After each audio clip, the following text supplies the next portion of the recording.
Hello everybody, this is the EpicGamingGuru, and this time I'm going to be talking about a little bit more of a mini-series that's going to happen on my channel where I talk about some of the worst weapons within their category in Tarkov. Today I'll be talking about pistols, but I will continue on and talk about the rest of the categories later on in individual videos in themselves. But enough talk about it, let's get right into it.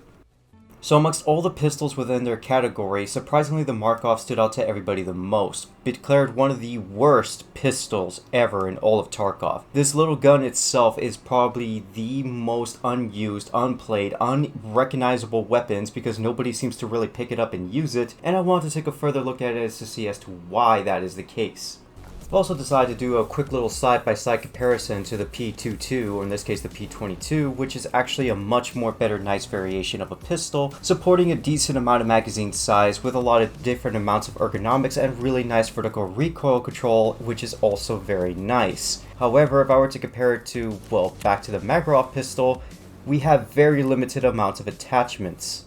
However, there is an interesting note about the actual Markov itself, and that's the fact that it supports an 84+1 in the chamber magazine, a giant drum literally welded onto a regular magazine for the Markov, and supports 85 rounds in total if you include the one within the chamber.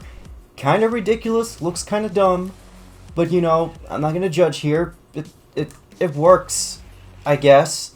So yes, we have a large magazine, probably one of the biggest magazines I've ever seen on a pistol. However, this does come with a few negative effects that will affect the ergonomics, the way it fires, and how well it handles. In fact, this is where I'm going to test it out entirely and check out how well it works without it and with the magazine. Another really kind of annoying, interesting note though is the fact that the magazine itself costs over $2,400 just to be able to insure it to make sure you don't lose it in a raid. However, there's a very strong chance you're going to end up dropping this magazine because it takes 4 slots in your inventory anyway, so it's kind of defeating the purpose of even insuring the damn thing. Alright, so now it's time to really test out how this thing even works and how it fires. Comparing it to my ADAR here, which is an actual AR-15 semi-automatic carbine, it looks rather practically normal. Just a regular old gun with a decent amount of attachments, really nice compensator at the end of it. Just a regular old basic rifle. Now the Markov.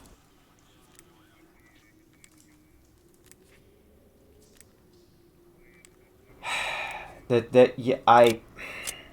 don't even know what to say about this. It's so bare bones that I can't even come up with a proper comment with it. But here, let's try something with it. I'm going to try to attempt to shoot the target within the center of mass.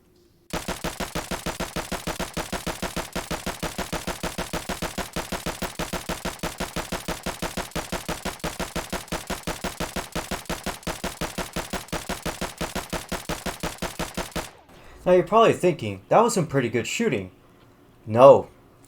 No, it was not. That was some of the worst shooting off of a pistol I've ever seen, and I'll show you why. As you guys can see, a majority of my rounds completely missed the target, even with a center of mass hits. It looked like I was actually aiming down sight right into the center of my target, but in reality, only one out of all the rest of the bullets actually hit where I was aiming at. Now, this also has to do with some more of how Tarkov is played, but mainly it's because of the fact that the pistol has such terrible recoil control, and the list can go on, but I'm pretty sure that there are some benefits of this pistol. It is one of the cheapest pistols in the game, but I guess it's willing to be fair to just try it out in game and see how it goes. So I forgot to mention a few things I like to do with this Markov pistol as I'm in game. My main rules to be able to survive and make this weapon at least somewhat efficient is to be able to walk in, kill off a scav, or if optional a player, and then walk away with decent gear, as I would in any other Tarkov game, and this would be the best way to test its potential. Or you could just get unlucky like me and spawn somewhere between the middle side of interchange, which is somewhere you never really want to spawn, but at least I know where there's one little treasure chest I could take a look at, which is just a little hidden cache in the ground. You definitely want to keep your guard up in interchange though. Players do technically know where these caches are, they've been playing the game for a while, and will try to guard them and actually kill other players trying to loot them as well. Managed to make myself all the way to scab camp, although I really doubt that I'm going to find any scabs here, especially during the beginning of a spawn, and I haven't heard too much of a gunfight or fire going on around. So I mean, they could spawn, or I could just be incredibly unlucky.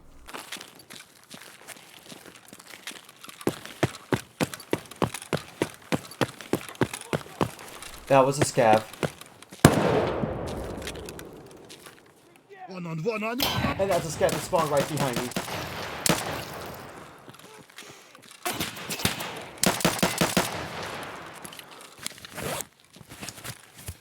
Oh my god, are you serious? There is no freaking way I'm gonna make it out with 2 blacked arms. I mean, the freaking pistol itself is already inaccurate enough.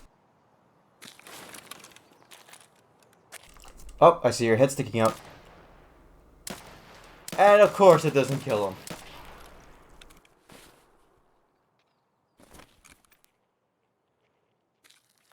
Well, I might as well go out with a bang. Might as well go out shooting. I mean, we only live once. Fuck it. Okay, so this time I'm actually just going to go with a much more simple build this time, and also I'm only going to take about 3 magazines, and as well as, since I lost that one giant freaking 85 round drum mag, or in this case 84 to some of your stat freaks out there, I'm just going to go ahead and just go with what the regular Nagorov is meant to do. Pretty interesting choice of spawn point, although I already know where there might be a hidden little cache in here, might as well go check it out.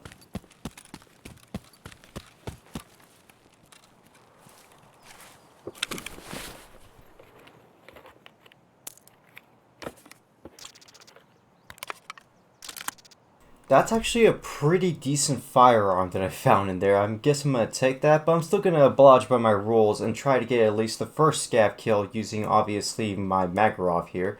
I've managed to actually run all the way across and make it all the way to power plant within an interchange. This one area usually contains between 4 to 5 scavs and maybe a little bit more if I'm very unlucky in the back. But hopefully I'll be able to go through this with no problem.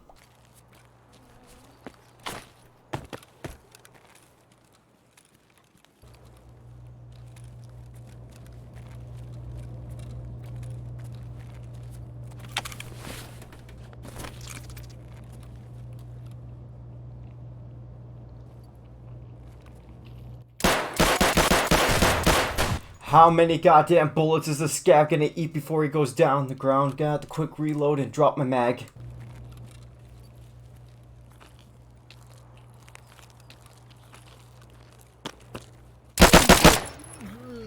Okay, I'm definitely counting that as a win right there for that one scav kill, and that's definitely gonna be enough for me to try to escape. Overall, this Makarov pistol is just... As far as I'm concerned, my evac should be rather clear and clean. I mean, I've already checked a little bit here and there while trying to make it all the way to the actual Imercon escape route, but I mean, overall, not bad.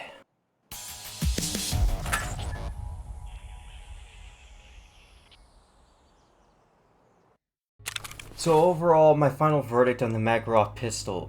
In general, this is an awful weapon. I'm not even gonna try to sugarcoat it, guys. Like, if you have the option of not using the Makarov pistol, take that option instead. You might be able to find an even more cheaper option once you have the flea market available to you when it comes to actual firearms. I have never used a weapon so terrible in a video game before, to the point where I couldn't even rely on it to protect my life. That one gun is guaranteed death no matter what you do with it, and I don't think there's any other worse weapon in the game. So yeah, no, stay away from the Makarov pistol whenever possible. Hopefully you all enjoyed this video. This has been EpicGamingGuru. I have other links to other separate channels in the bottom of the description, and I'll see you all next time. And hopefully the next weapon I'm going to use is not going to be the worst of the worst as this was.